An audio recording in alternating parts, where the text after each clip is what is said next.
7 mistakes every shift engineer makes. ಈ mistakes ಏನು? ಈ ಮಿಸ್ಟೇಕ್ಸ್ ಅನ್ನು ಹೇಗೆ ಅವಾಯ್ಡ್ ಮಾಡ್ಬೋದು? ಈ ವಿಡಿಯೋದಲ್ಲಿ ತಿಳ್ಕೊಳ್ಳೋಣ. Hello friends, welcome to my YouTube channel power plant practical knowledge. ಈ 7 ಮಿಸ್ಟೇಕ್ಸ್ ಇಂಜಿನಿಯರ್ ಮಾಡೋದ್ರಿಂದ ನಮ್ಮ ಎಕ್ವಿಪ್ಮೆಂಟ್ ಮೇಲೆ ಯಾವ ರೀತಿ ಪರಿಣಾಮ ಬೀರುತ್ತೆ, ಆ ಪರಿಣಾಮದಿಂದ ನಮ್ಮ ಪರ್ಫಾರ್ಮೆನ್ಸ್ ಹೆಂಗೆ ಡೌನ್ ಆಗುತ್ತೆ, ಎಫಿಷಿಯನ್ಸಿ ಕಡಿಮೆ ಆಗುತ್ತೆ, ಅದನ್ನು ಹೇಗೆ ತಡೆಗಟ್ಟಬಹುದು, ಇದೆಲ್ಲವನ್ನು ಈಗ ಡೀಟೇಲ್ ಆಗಿ ಸ್ಟೆಪ್ ಬೈ ಸ್ಟೆಪ್ ಒಂದೊಂದು ಮಿಸ್ಟೇಕ್ನ ತೊಗೊಂಡು ಅದನ್ನು ಯಾವ ರೀತಿ ತಡೆಗಟ್ಟಬಹುದು ವಿತ್ ಎಕ್ಸಾಂಪಲ್, ಆ ಮಿಸ್ಟೇಕ್ ಮಾಡೋಕ್ಕೆ ಕಾರಣ ಏನು ಇನ್ ಡೀಟೇಲ್ ಆಗಿ ತಿಳ್ಕೊಂಡು ಅದನ್ನು ಹೇಗೆ ತಡೆಗಟ್ಟೋದ್ರಿಂದ ನಮ್ಮ ಸಿಸ್ಟಮ್ ಲೈಫ್ ಹೇಗೆ ಇನ್ಕ್ರೀಸ್ ಆಗುತ್ತೆ, ಪ್ರೊಡಕ್ಷನ್ ಹೇಗೆ ಇನ್ಕ್ರೀಸ್ ಆಗುತ್ತೆ, ಸೇಫ್ಟಿ ಹೇಗೆ ಇರುತ್ತೆ, ಡೀಟೇಲ್ ಆಗಿ ಎಲ್ಲವನ್ನು ತಿಳ್ಕೊಳ್ಳೋಣ. First mistake, ignoring small parameter deviation. ಸಣ್ಣ ಪ್ಯಾರಾಮೀಟರ್ ಡಿವಿಯೇಷನ್ ಅಲ್ಲ ಅಂಥೇಳಿ most of the shift engineers ಏನು ಮಾಡ್ತಾರೆ, ಆ ವ್ಯಾಲ್ಯೂಸ್ನ ಓಕೆ ಇದನ್ನು ವಿತಿನ್ ಅಲಾರಾಮ್ ಲಿಮಿಟ್ಸ್ನಲ್ಲೇ ಇದೆಯಲ್ಲ, ಇದರಿಂದ ಏನು ತೊಂದರೆ ಇಲ್ಲ ಅಂಥೇಳಿ ತಾಸ್ಕಾರ ಮಾಡ್ತಾರೆ. ಬಟ್ ಆ ಸಣ್ಣ ಪ್ಯಾರಾಮೀಟರ್ ಡಿವಿಯೇಷನಿಂದ ಮೇಜರ್ ಎಕ್ವಿಪ್ಮೆಂಟ್ ಫೇಲ್ಯೂರ್ ಸ್ಟಾರ್ಟ್ ಆಗುತ್ತೆ. ಸ್ಮಾಲ್ ಡಿವಿಯೇಷನ್ ಅಂದರೆ ಯಾವ ರೀತಿ? ಎಕ್ಸಾಂಪಲ್, ಪ್ರೆಷರ್ ಡ್ರಾಪ್ ಆಗುತ್ತೆ 100 kg/cm², 99 kg/cm². ಇಲ್ಲ steam temperature decreases 5 degree decrease ಆಯ್ತು ಅನ್ಕೊಳ್ಳಿ, ಅದೊಂದು ರೀತಿ. ಇಲ್ಲ ಕಂಡೆನ್ಸರ್ ವ್ಯಾಕ್ಯೂಮ್ 0.9 ಮೇಂಟೈನ್ ಮಾಡ್ತಿದ್ವಿ 0.85 ಬಂತು ಅನ್ಕೊಳ್ಳಿ. ಇಲ್ಲ ಫರ್ನೆಸ್ ಪ್ರೆಷರ್ ನೆಗೆಟಿವ್ ಇಂದ ಸ್ಲೈಟ್ಲಿ ಪಾಸಿಟಿವ್ ಬಂದು ಅನ್ಕೊಳ್ಳಿ. ಮೋಸ್ಟ್ ಆಫ್ ದ ಪೀಪಲ್ ಏನು ಮಾಡ್ತಾರೆ, ಇದು ಸ್ಮಾಲ್ ಚೇಂಜ್ ಅಲ್ಲ ಅಂತೇಳಿ ತಾಸ್ಕಾರ ಮಾಡ್ತಾರೆ. ಬಟ್ ಇದರಿಂದ ಏನಾಗುತ್ತೆ, ಅಂಡರ್ಲೈಯಿಂಗ್ ಪ್ರಾಬ್ಲಮ್ ಐಡೆಂಟಿಫೈ ಮಾಡೋದು ಬಿಟ್ಬಿಡ್ತೀವಿ. ಈ ಡಿವಿಯೇಷನ್ಸ್ ಎದಕ್ಕೆ ಬರ್ತವೆ? ಬಿಕಾಸ್ ಫ್ಯೂಯಲ್ ಕ್ವಾಲಿಟಿ ಸರಿಯಾಗಿರ್ಬೋದು, ಅದರಿಂದ ಪ್ರೆಷರ್ ಡ್ರಾಪ್ ಆಗಿರ್ಬೋದು. ಇಲ್ಲ ಟೆಂಪ್ರೇಚರ್ ಡ್ರಾಪ್ ಆಗೋ ಕಾರಣ ಅಟೆಂಪ್ಟೆಡ್ ಸ್ಪ್ರೇ ವಾಲ್ ಕರೆಕ್ಟಾಗಿ ಕಂಟ್ರೋಲ್ ವಾಲ್ ಮ್ಯಾಲ್ ಫಂಕ್ಷನ್ ಆಗಿರ್ಬೋದು. ಇಲ್ಲ ವ್ಯಾಕ್ಯೂಮ್ ಡ್ರಾಪ್ ಆಗೋಕ್ಕೆ ಬಂದು ನಾರ್ಮಲಿ ಏರ್ ಇನ್ಗ್ರೆಸ್ ಆಗ್ತಿರ್ಬೋದು. ಫರ್ನೆಸ್ ಪ್ರೆಷರ್ ಇದಾಗಕ್ಕೆ ನಾರ್ಮಲಿ ಫ್ಯಾನ್ಸ್ ಆಟೋ ಟ್ಯೂನಿಂಗ್ನಲ್ಲಿ ಇದ್ದರೆ ಅದು ಮ್ಯಾಲ್ ಫಂಕ್ಷನ್ ಇರ್ಬೋದು. ಈ ಸ್ಮಾಲ್ ಡಿವಿಯೇಷನ್ ಅಂತೇಳಿ ತಾಸ್ಕಾರ ಮಾಡ್ತೀವಿ. ಬಟ್ ಇದರಿಂದ ಆ ಎಕ್ವಿಪ್ಮೆಂಟ್ ರೆಸ್ಪಾನ್ಸ್ ಇಲ್ಲ ಏನು ಮ್ಯಾಲ್ ಫಂಕ್ಷನ್ ಆಗಿದೆ ಅದ್ರ ಮೇಲೆ ಕಾನ್ಸಂಟ್ರೇಟ್ ಮಾಡೋದು ತಾಸ್ಕಾರ ಮಾಡ್ತೀವಿ. ಇನ್ನೂ ಸ್ಪೆಸಿಫಿಕ್ ಆಗಿ ಎಕ್ಸಾಂಪಲ್ ತೊಗೋಬೇಕಂದ್ರೆ, ಟೆಂಪ್ರೇಚರ್ ಡಿಕ್ರೀಸ್ 5 ಡಿಗ್ರಿ ಡ್ರಾಪ್ ಆಗಿದೆ ಅನ್ಕೊಳ್ಳಿ. 5 ಡಿಗ್ರಿ ಡ್ರಾಪ್ ಆಗೋದಕ್ಕೆ ಕಾರಣ ಏನೇನಿರ್ಬೋದು? ನಾರ್ಮಲ್ ಏನೋ ಮಾಡ್ತೀವಿ ನಾವು 5 ಡಿಗ್ರಿನೇ ಅಲ್ಲ ಅಂತೇಳಿ ಸುಮ್ಮನೆ ಆಗ್ತೀವಿ. ಬಟ್ ಅದು 5 ಡಿಗ್ರಿ ಡ್ರಾಪ್ ಆಗೋದಕ್ಕೆ ಏನೇನು ರೀಸನ್ ಇರುತ್ತೆ? ಸೂಪರ್ ಹೀಟರ್ ಫೌಲಿಂಗ್ ಆಗಿರ್ಬೋದು, ಇಲ್ಲ ಫ್ಯೂಯಲಲ್ಲಿ ಮಾಯಿಶ್ಚರ್ ಜಾಸ್ತಿ ಆಗಿರ್ಬೋದು, or control valve attempted control valve malfunction ಆಗಿರ್ಬೋದು. ಇದರಿಂದ turbine inlet steam parameters decrease ಆಗುತ್ತೆ. ಆ ಡಿಕ್ರೀಸ್ ಆಗೋದ್ರಿಂದ ಸ್ಪೆಸಿಫಿಕ್ ಸ್ಟೀಮ್ ಕನ್ಸಪ್ಷನ್ ಜಾಸ್ತಿ ಆಗುತ್ತೆ. ಸ್ಪೆಸಿಫಿಕ್ ಕನ್ಸಪ್ಷನ್ ಜಾಸ್ತಿ ಆಗೋದ್ರಿಂದ ಹೀಟ್ ರೇಟೆಡ್ ಜಾಸ್ತಿ ಆಗುತ್ತೆ. ಹೀಟ್ ರೇಟೆಡ್ರಿಂದ ಪ್ರೊಡಕ್ಷನ್ ಕಾಸ್ಟ್ ಜಾಸ್ತಿ ಆಗುತ್ತೆ. ನಾವು ನಾರ್ಮಲಿ ಸ್ಮಾಲ್ ಪ್ಯಾರಾಮೀಟರ್ ಅಂತ ಡಿವೈಡ್ ಮಾಡ್ತೀವಿ, but it small parameter will affect our production cost. Most of the people ಏನು ಮಾಡ್ತಾರೆ, ಶಿಫ್ಟ್ ಇಂಜಿನಿಯರ್ಸ್ ಪ್ಯಾರಾಮೀಟರ್ಸ್ ನೋಡ್ತಾರೆ. ಪ್ಯಾರಾಮೀಟರ್ಸ್ ಅಬ್ಸರ್ವ್ ಮಾಡೋದ್ರಿಂದ ಏನಾಗುತ್ತೆ, ಓನ್ಲಿ ಪ್ರೆಸೆಂಟ್ ಕಂಡೀಷನ್ ಗೊತ್ತಾಗುತ್ತೆ. ಅದೇ as a being shift engineers, if you make a practice, trends ನೋಡೋ practice ಮಾಡಿಕೊಂಡ್ರೆ ಏನಾಗುತ್ತೆ, ಟ್ರೆಂಡ್ಸ್ ನೋಡೋದ್ರಿಂದ ಏನಾಗುತ್ತೆ, ನಿಮಗೆ past data will come to know, past data with respect to present, and you can predict the future. Trend observe ಮಾಡೋದ್ರಿಂದ ಏನಾಗುತ್ತೆ, future ಏನು effect ಆಗುತ್ತೆ ಅನ್ನೋದನ್ನ ಜಡ್ಜ್ ಮಾಡೋಕ್ಕೆ ಪಾಸಿಬಿಲಿಟಿ ಆಗುತ್ತೆ. So as A shift engineer parameters ಜೊತೆಗೆ ಟ್ರೆಂಡ್ಸ್ ಕೂಡ ನೋಡೋದು ಇದು ಮಾಡೋದು ಆ್ಯಸ್ ಎ ಪ್ರಾಕ್ಟೀಸ್ ಇಟ್ಕೋಬೇಕು. ಆ ಟ್ರೆಂಡ್ಸ್ ನೋಡೋದ್ರಿಂದ you can judge the or predict the future. Most of the ಫೇಲ್ಯೂರ್ಸ್ನ ಅವಾಯ್ಡ್ ಮಾಡ್ಬೋದು ನಾವು by observing the trends and taking corrective actions. ಈ ಪ್ರಾಬ್ಲಮ್ನ ಅವಾಯ್ಡ್ ಮಾಡೋಕ್ಕೆ ಅಂದರೆ ಯಾವುದಾದ್ರೂ ಡಿವಿಯೇಷನ್ಸ್ ಬಂದಾಗೆ ಬೆಸ್ಟ್ ಪ್ರಾಕ್ಟೀಸಸ್ ಶಿಫ್ಟ್ ಇಂಜಿನಿಯರ್ ಏನು ಮಾಡಬೇಕಂದ್ರೆ, he should compare with previous shift readings. ಇಲ್ಲ ಟ್ರೆಂಡ್ ತೆಗೆದು ಅನಲೈಸ್ ಮಾಡಬೇಕು, ಆರ್ ಫೀಲ್ಡ್ ರೀಡಿಂಗ್ಸ್ ಜೊತೆ ಕಂಪೇರ್ ಮಾಡಬೇಕು.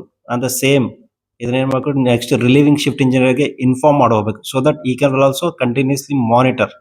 Alarm tells you about the existing problem, but trend will always tells you the upcoming problem. Therefore, in power plant, trend is always our friend because it tells us about upcoming problems. ಇನ್ನೊಂದು mistake shift engineers ಏನು ಮಾಡ್ತಾರೆ ಅಂದರೆ, poor log book entries. Most of the engineers normally ಏನು ಮಾಡ್ತಾರೆ, log ಬುಕ್ನಾಗಿ ಇನ್ಅಪ್ರಾಪ್ರಿಯೇಟ್ ಆಗಿ, inaccurate, ಅನ್ಕ್ಲಿಯರಾಗಿ ಬರ್ತಾಗ್ತಾರೆ. ಅದ್ರ importance ಹೇಗಿದೆ ಅಂದರೆ, it not only shows you just log book, it ಅದರಲ್ಲಿ ಏನಾಗುತ್ತೆ ಅಂದರೆ ಹಿಸ್ಟ್ರಿ ಆಫ್ ಪ್ಲಾಂಟ್ ಆಪರೇಷನ್ ಗೊತ್ತಾಗುತ್ತೆ.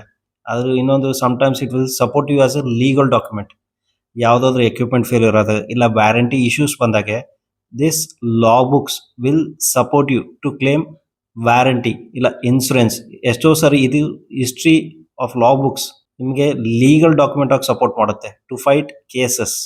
Most of the shift engines boiler log book ಹೇಗೆ ಬರೀತಾರೆ ಅಂದರೆ all parameters found normal, pump healthy condition, pressure drop again normalised, ಈ ರೀತಿ ಬರೆದು ಹೋಗ್ಬಿಡ್ತಾರೆ.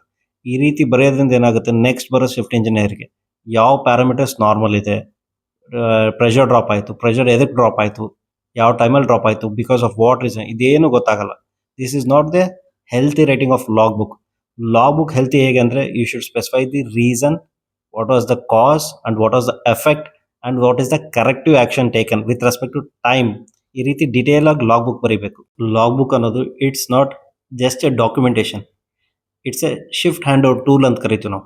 ಯಾಕೆಂದರೆ ಈ ಶಿಫ್ಟಲ್ಲಿ ಏನೇನು ಕೆಲಸ ತೊಗೊಂಡಿದ್ವಿ, ಯಾವ ಕೆಲಸ ಕಂಪ್ಲೀಟ್ ಆಗಿದೆ, ಯಾವ ಕೆಲಸ ಕಂಟಿನ್ಯೂ ಆಗ್ತಿದೆ, ಪ್ಯಾರಾಮೀಟರ್ಸ್ ಏನು ಡಿವಿಯೇಷನ್ ಆಯಿತು, normally what are the necessary corrective actions taken. ಒಂದು ರೀತಿ shift log book nothing but A shift hand over tool.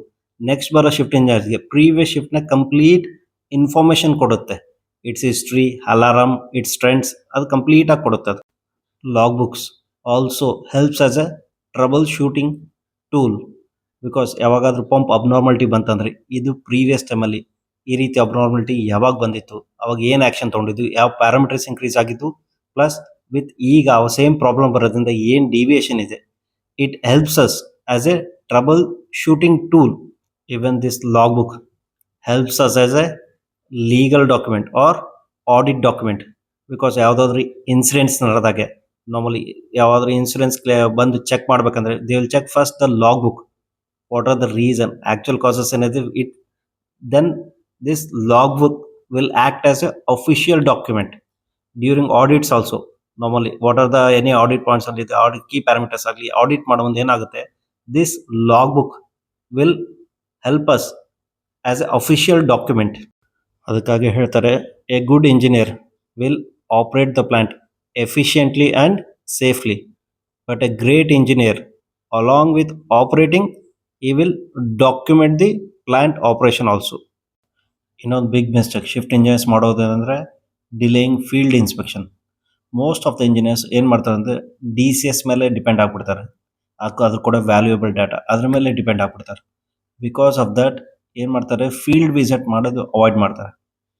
Field visit ಮಾಡೋದ್ರಿಂದ ಏನಾಗುತ್ತೆ, one of the biggest advantage of visiting field is ಏನಾಗುತ್ತೆ, ನಿಮ್ಮ ಕಣ್ಣು, ಕಿವಿ ಹಾಗೂ ಕೈ ಆ ಮಾಡುವ ಕೆಲಸನ ಯಾರೂ replace ಮಾಡೋಕ್ಕಲ್ಲ.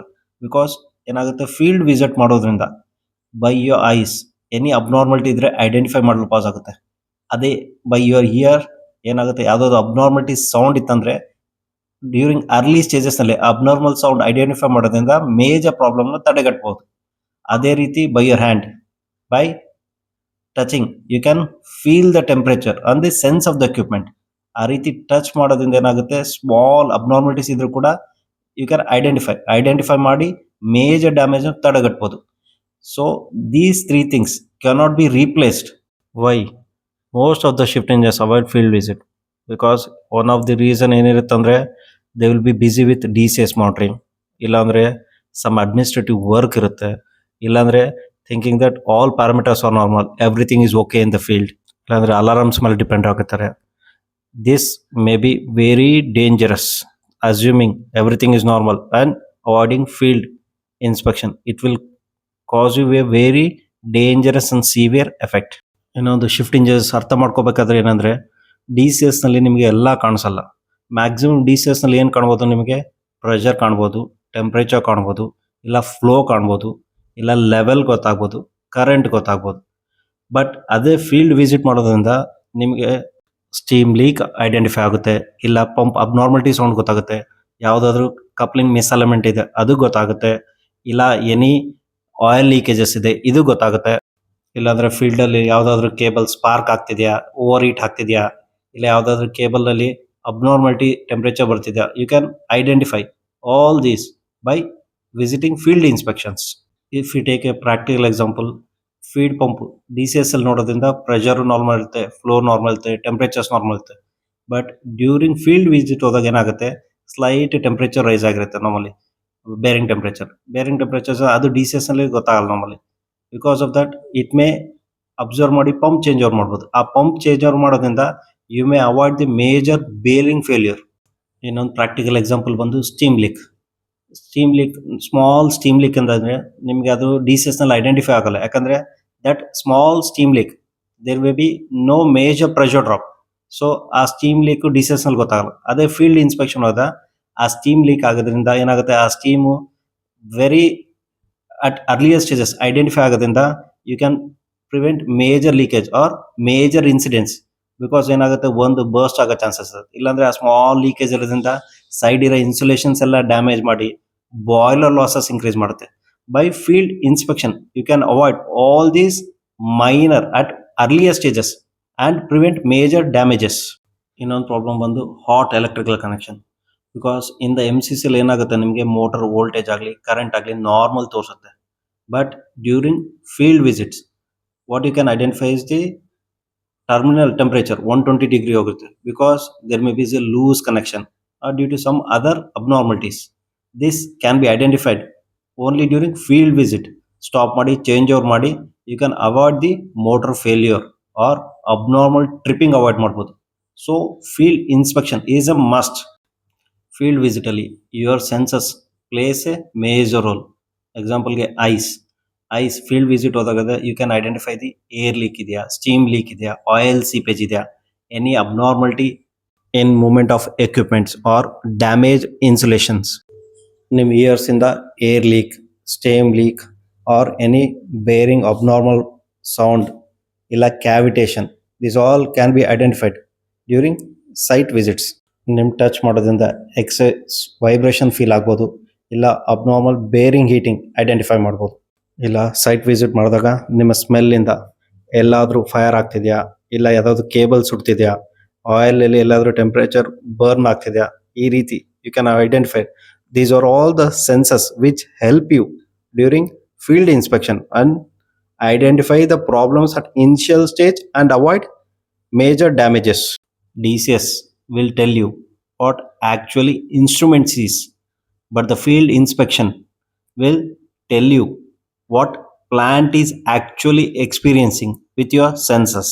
Another mistake by engineers is not verifying equipment isolation. Equipment isolation ಅಂದ್ರೆ ನಾರ್ಮಲಿ ಯಾವುದಾದ್ರು ಎಕ್ವಿಪ್ಮೆಂಟ್ ಮೇಂಟೆನೆನ್ಸ್ ತೊಗೊಳೋಕ್ಕಿಂತ ಮುಂಚೆ ಅದರ ಎನರ್ಜಿ ಸೋರ್ಸ್ ಕಂಪ್ಲೀಟ್ ಆಗಿ ಐಸೋಲೇಟ್ ಆಗಿರ್ಬೇಕು. ಫಾರ್ ಎಕ್ಸಾಂಪಲ್ ಮೋಟ್ರ್ ಆಯ್ತಂದ್ರೆ it should be isolated from power, or if it is a compressed air line, compressor change over ಮಾಡಿ ಆ ಲೈನ್ ಐಸೋಲೇಟ್ ಆಗಿರಬೇಕು. Or if it is a steam line, valve close ಮಾಡಿ line clearance ತಗೋಬೇಕು. Same way the steam line or fuel line, all these energy sources to B isolated before taking equipment shut down or maintenance. ಈ equipment isolation ಅಲ್ಲಿ shift engineers maximum ಏನ್ ಮಾಡ್ತಾರೆ, ತಾವೇ assume ಮಾಡ್ಕೊಂತಾರ, ಓ reliever isolate ಮಾಡಿದಾನ ಅಂತ ಹೇಳಿ, ಇಲ್ಲ DCS ನಲ್ಲಿ ಆಫ್ ತೋರಿಸಿದೆ ಅದಕ್ಕಾಗಿ ಐಸೋಲೇಟ್ ಇದ್ರಿರ್ಬೋದು ಅಂತೇಳಿ ಅವರೇ ಪ್ರೀ ಅಸ್ಯೂಮ್ ಮಾಡ್ಕೊಂತಾರೆ. ಈ ರೀತಿ ಪ್ರೀ ಅಸಂಪ್ಷನ್ ಮಾಡ್ಕೋಬಾರ್ದು. ಯಾವಾಗಲೂ ನೀವು ಕ್ರಾಸ್ ಚೆಕ್ ಮಾಡಿ, ವೆರಿಫೈ ಮಾಡಿ, ದೆನ್ ಐಸೋಲೇಟ್ ಆಗಿದೆ ಅಂತ ಕನ್ಫರ್ಮ್ ಮಾಡಿ ಮೇಂಟೆನೆನ್ಸ್ ಸ್ಟಾರ್ಟ್ ಮಾಡಿ. ಬಿಗ್ಗೆಸ್ಟ್ ಬ್ಲಂಡರ್ ಅಂದರೆ ಡೋಂಟ್ ಅಸ್ಯೂಮ್, ಆಲ್ವೇಸ್ ವೆರಿಫೈ. ಇದಕ್ಕೆ ಪ್ರಾಕ್ಟಿಕಲ್ ಎಕ್ಸಾಂಪಲ್ ಹೇಳೋದಾದ್ರೆ boiler feed pump maintenance.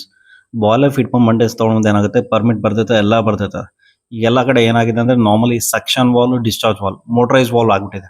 Before they use to manually isolate the valve, but ಈಗ ಏನಾಗಿದೆ ಮೋಟರೈಸ್ ವಾಲ್ ಇರುತ್ತೆ ಅಂತ ಏನು ಮಾಡ್ತಾರೆ, ಆಪರೇಟರ್ ಡೈರೆಕ್ಟ್ ಆಗಿ DCS ಹೇಳ್ತಾನೆ ಕ್ಲೋಸ್ ಮಾಡಿ ಸಕ್ಷನ್ ವಾಲ್, ಡಿಸ್ಚಾರ್ಜ್ ವಾಲ್ ಅಂತೇಳಿ ಓಕೆ ಅಂತಾನೆ. DCS ಇಂಜಿನಿಯರ್ ಕೂಡ ಓಕೆ ಅಂತ ಕನ್ಫರ್ಮ್ ಮಾಡ್ತಾನೆ. ಬಟ್ ಅಲ್ಲೇನಾಗುತ್ತೆ, DCS ಅಲ್ಲಿ ಅದರ್ ಎಮರ್ಜೆನ್ಸಿ ಬರೋದ್ರೆ ಡೈವರ್ಟ್ ಆಗ್ಬಿಡ್ತಾನೆ. ಇಲ್ಲಿ ಇವರೇ ಮಾಡ್ತಾರೆ, ಕ್ಲೋಸ್ ಆಗಿದೆ ಅಂದ್ರೆ ಓಕೆ ಅಂತೇಳಿ ಮಿಸ್ ಕಮ್ಯುನಿಕೇಶನ್ ಆಗಿ ಏನಾಗುತ್ತೆ, ಫಿಸಿಕಲಿ ವೆರಿಫೈ ಮಾಡಲ್ಲ. ವೆರಿಫೈ ಮಾಡಲಿಂದ ಓಕೆ ಆಗಿದೆ ಅಂತ ಮೇಂಟೆನೆನ್ಸ್ ಕ್ಲಿಯರೆನ್ಸ್ ಕೊಟ್ಬಿಡ್ತಾರೆ. ಸಡನ್ ಫ್ಲಾಂಜ್ ಓಪನ್ ಮಾಡೋ ಮುಂದೆ ವಾಟರ್ ಬರೋಕ್ಕೆ ಸ್ಟಾರ್ಟ್ ಆಗ್ಬಿಡುತ್ತೆ. ವಾಟರ್ ಬರೋಕ್ಕೆ ಎಮರ್ಜೆನ್ಸಿಯಲ್ಲಿ ಹೆಂಗದಂಗೆ ಹೋಗುತ್ತೆ. ಬಿಕಾಸ್ ಓಪನ್ ಮಾಡಿದಷ್ಟೇ ಹಾಟ್ ವಾಟರ್ ಬರುತ್ತೆ, ಯಾಕಂದ್ರೆ ಡಿಹೈಡ್ರೇಟ್ ಚಾರ್ಜ್ ಇರುತ್ತೆ, ಹಾಟ್ ವಾಟರ್ ಬರುತ್ತೆ. This is the major blunder ಮಾಡೋದು.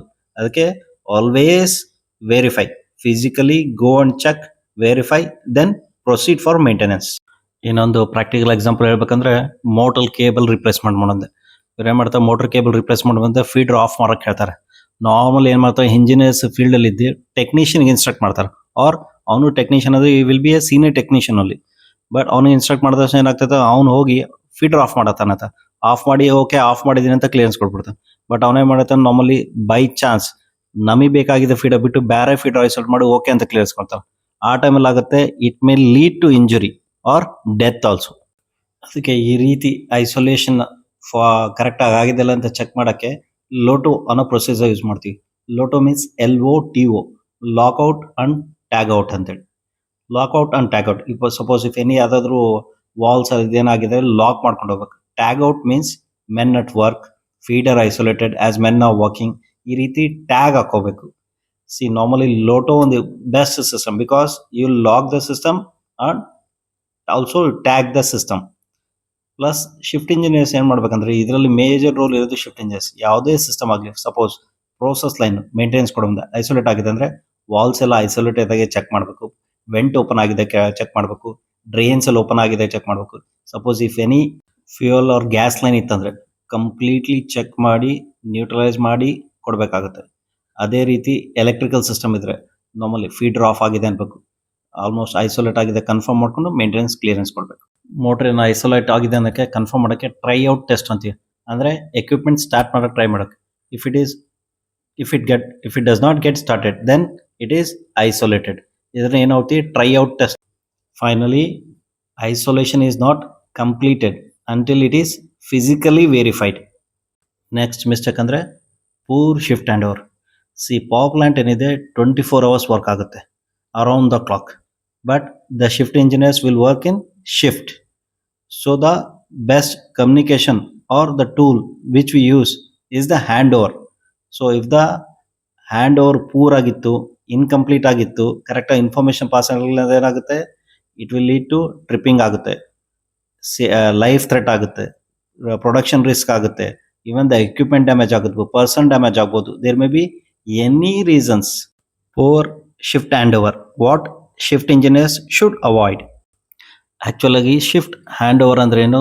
ಶಿಫ್ಟ್ ಹ್ಯಾಂಡ್ ಓವರ್ ಟೈಮ್ನಲ್ಲಿ what shift engineers will communicate with each other. ಅಂದರೆ ಪ್ಲಾಂಟ್ ಸ್ಟೇಟಸ್ ಏನಿದೆ, ಎಕ್ವಿಪ್ಮೆಂಟ್ ಕಂಡೀಷನ್ ಇದೆ, ಆನ್ ಗೋಯಿಂಗ್ ಮೇಂಟೆನೆನ್ಸ್ ವರ್ಕ್ ಇದೆ, ಆನ್ ಗೋಯಿಂಗ್ ಪ್ರಾಬ್ಲಮ್ಸ್ ಏನಾದರೂ ಇದೆಯಾ, ಇಲ್ಲ ಏನಾದರೂ ಸೇಫ್ಟಿ ಕನ್ಸರ್ನ್ಸ್ ಇದೆಯಾ, ಇದು during shift hand over each shift engineer has to communicate which is relieving engineer. ಇದಕ್ಕೊಂದು ಪ್ರಾಕ್ಟಿಕಲ್ ಎಕ್ಸಾಂಪಲ್ ಹೇಳ್ಬೇಕಂದ್ರೆ ಔಟ್ ಗೋಯಿಂಗ್ ಶಿಫ್ಟ್ ಇಂಜಿನಿಯರ್ ಏನು ಹೇಳ್ತಾನೆ, ಎವ್ರಿಥಿಂಗ್ ಇಸ್ ನಾರ್ಮಲ್ ಅಂತ ಹೇಳಿ ಹೋಗ್ಬಿಡ್ತಾನೆ.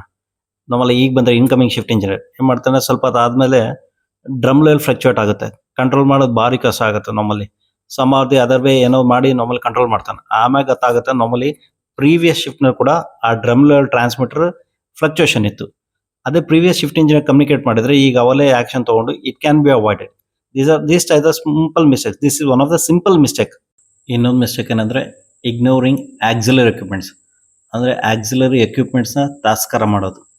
Most of the shift engineers ಏನು ಮಾಡ್ತಾರೆ, ಬಾಯ್ಲರ್, ಟರ್ಬೈನ್, ಜನರೇಟರ್ ಈ ರೀತಿ ಮೇಜರ್ ಎಕ್ವಿಪ್ಮೆಂಟ್ ಕಾನ್ಸಂಟ್ರೇಟ್ ಮಾಡ್ತಾರೆ.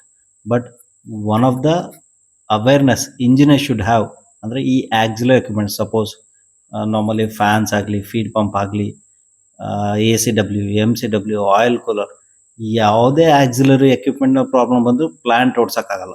Only if there is a stand by pump ಇತ್ತಂದ್ರೆ ಚೇಂಜ್ ಓವರ್ ಮಾಡ್ಕೊಂಡು ಐಸೋಲೇಟ್ ಮಾಡ್ಬಿಡ್ತೀವಿ. ಬಟ್ ಸಮ್ ಕೇಸಸ್ ಏನಾಗುತ್ತೆ ಅಂದರೆ ಇಂಟರ್ ಕನೆಕ್ಷನ್ ಪಾಯಿಂಟ್ಸ್ ಅಂತ ಇರುತ್ತೆ, ಆರ್ ಇಂಟರ್ ಕನೆಕ್ಷನ್ ಲಿಂಕಿಂಗ್ಸ್ ಇರುತ್ತೆ. ಅಂಥದ್ದಲ್ಲಿ ನಮ್ಮಲ್ಲಿ ಆಕ್ಸಿಲರಿ ಪ್ರಾಬ್ಲಮ್ಸ್ ಬಂತಂದ್ರೆ even if you cannot run the plant also. One of the major engineers aware ಆಗಬೇಕಂದ್ರೆ ಆಕ್ಸಿಲರಿ ಎಕ್ವಿಪ್ಮೆಂಟ್ಸ್ ಇಂದ ಪವರ್ ಜನರೇಟ್ ಆಗಲ್ಲ, but these auxiliary equipments are most required to help the generator or generating unit to generate power. Auxiliary equipment importance ಏನಿದೆ ಅಂದರೆ, for example consider boiler feed pump. Suppose boiler healthy ಇದೆ, turbine healthy ಇದೆ, generator healthy ಇದೆ. Sudden ಆಗಿ ಏನಾಗ್ತೈತೆ, everything is running normal and that plant load is at full capacity.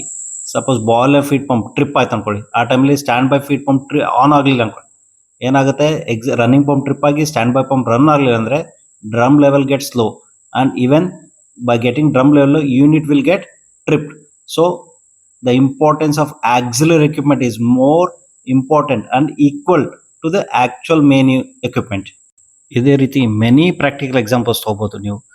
Suppose for example boiler auxiliary fans ಆಗಲಿ, ಅದೇ ರೀತಿ ACW stand by pump of ಆಯಿತು, ಇನ್ನೊಂದು ರನ್ ಆಗಲಿಲ್ಲ ಅಂದ್ಕೊಳ್ಳಿ, ಇಲ್ಲ ಕೂಲಿಂಗ್ ಟವರ್ ಫ್ಯಾನ್ ಆಗಲಿ, turbine side bus side AOP, ಇವೆಲ್ಲವೂ normally auxiliary equipments are most important. So always as A responsible shift engineer you should always keep a round on eye or the auxiliary equipments of the boiler, turbine and generator. Even the standby equipments also you need to check or have a trial and keep it healthy. Even the standby equipments, always auxiliary equipment is as important as main equipments. Another mistake shift engineers do is operating without understanding the cause. ಇದನ್ನು normally practical ಆಗಿ ಹೇಳ್ಬೇಕಂದ್ರೆ, suppose if 2 ID fan running ಇರುತ್ತೆ, some plants ಅಲ್ಲಿ ಏನಾಗುತ್ತೆ, ಇದ್ದಕ್ಕಿದ್ದಂಗೆ running ಇರೋ fan off ಆಗೋದು because of D C over voltage R N number of ಕಾರಣಸ್, ಮೇಲಿಂದ ಕಮಾಂಡ್ ಬಂದದ್ದು, ಸೊ ಆಫ್ ಆಗ್ಬಿಡುತ್ತೆ. ಆಫ್ ಆದಷ್ಟೇ ಚೆಕ್ ಮಾಡ್ತಾರೆ, ಎಲ್ಲ ಹೆಲ್ತಿ ಇಂದಷ್ಟೇ ಇಮಿಡಿಯೇಟ್ ಸ್ಟಾರ್ಟ್ ಮಾಡ್ಬಿಡ್ತಾರೆ. ಆ ಕೇಸಲ್ಲಿ ಏನು ಮಾಡ್ತಾರೆ, ರೂಟ್ ಕಾಸ್ ಅನಲೈಸ್ ಮಾಡಲ್ಲ. ರೂಟ್ ಕಾಸ್ ಅನ್ನೋದು why this action, why this got off, ಯಾಕಿದು ಆಫ್ ಆಗಿದೆ ಅಂತ ಅನಲೈಸ್ ಮಾಡಲ್ಲ. ಮಾಡ್ಲಿದಂಗೆ ಇಮಿಡಿಯೇಟ್ ಸ್ಟಾರ್ಟ್ ಮಾಡಿ ಎದಕ್ಕೆ ಮಾಡ್ತಾರೆ ಅಂದರೆ ಯೂನಿಟ್ ಎಲ್ಲಿ ಟ್ರಿಪ್ ಆಗ್ಬಿಡುತ್ತೆ ಅನ್ನೋ ಆ ಬಯಕೆ ಏನು ಮಾಡ್ತಾರೆ, ಆಕ್ಸಿಲರಿಯಿಂದ ಸ್ಟಾರ್ಟ್ ಮಾಡಿ ರನ್ನಿಂಗ್ ಕೊಟ್ಬಿಡ್ತಾರೆ. That will solve your problem temporarily, but ಆ ಪ್ರಾಬ್ಲಮ್ ಆಗುತ್ತೆ ಅಗೇನ್ ಆ್ಯಂಡ್ ಅಗೇನ್ ರಿಪೀಟ್ ಆಗ್ತಾನೆ ಇರುತ್ತೆ. So don't do these mistakes. Check ಮಾಡಿ, ಟೇಕ್ ಟೈಮ್, ಸೇಫಾಗಿ ಯೂನಿಟ್ ರನ್ ಮಾಡಿ, ಟ್ರಿಪ್ ಆಗ್ಲಿದ್ದಂಗೆ ಅವಾಯ್ಡ್ ಮಾಡೋದಂತೂ it's a must. But at the same time analysing the problem and avoiding its repetition is also must. ಇದಕ್ಕೆ normally root cause analyse ಮಾಡೋಕ್ಕೆ one of the best tool available with us is why analysis. ಯಾವುದೇ failure ಆಗಲಿ, ಯಾವುದೇ trip ಆಗಲಿ, ಯಾವುದೇ abnormality ಆಗಲಿ, pop ಲ್ಯಾಂಡಲ್ಲಿ ಎಲ್ಲೇ ಆಗಲಿ, what is the best tool available is why analysis. For example, ಯಾವ ಪಂಪ್ ತೊಗೊಳ್ಳಿ, ಪಂಪ್ ಗಾಟ್ ಟ್ರಿಪ್ ಅನ್ಕೊಳ್ಳಿ. Why? Because of vibration. Why vibration? Because oil flow was not proper. Why oil flow was not proper? Because there was restriction in the oil. Why oil was restricted? Because filter got choke. ಅಂದ್ರೆ root ಬಂದು cause ಬಂದೇನಿ, filter got choke. ಈ ರೀತಿ root cause analyse ಮಾಡೋಕ್ಕೆ why analysis is the best tool. Even ಯಾರೋ insist ಮಾಡದೇ ಇರಲಿ, ನಿಮ್ಮ ಪ್ಲಾನ್ನಲ್ಲಿ ಯಾವುದೇ ಪ್ರಾಬ್ಲಮ್ಸ್ ಇರುತ್ತೆ, ಜಸ್ಟ್ ಶಿಫ್ಟಲ್ಲಿ ಡಿ ಸಿ ಎಸ್ ಮುಂದೆ ಕುಂತಿರ್ತವೆ. When D C nowadays D C S is in auto mode, everything will be in auto. You get plenty of time by observing the system. Any problem which persists in the your plant, viva analysis bariri, make it as a practice, because this viva analysis allow you to go to the root and get rectified. Root cause analysis ಮಾಡೋದ್ರಿಂದ ಏನಾಗುತ್ತೆ, you can reduce repeated failures, improve reliability, and you can reduce the maintenance cost. Also you can improve the plant availability.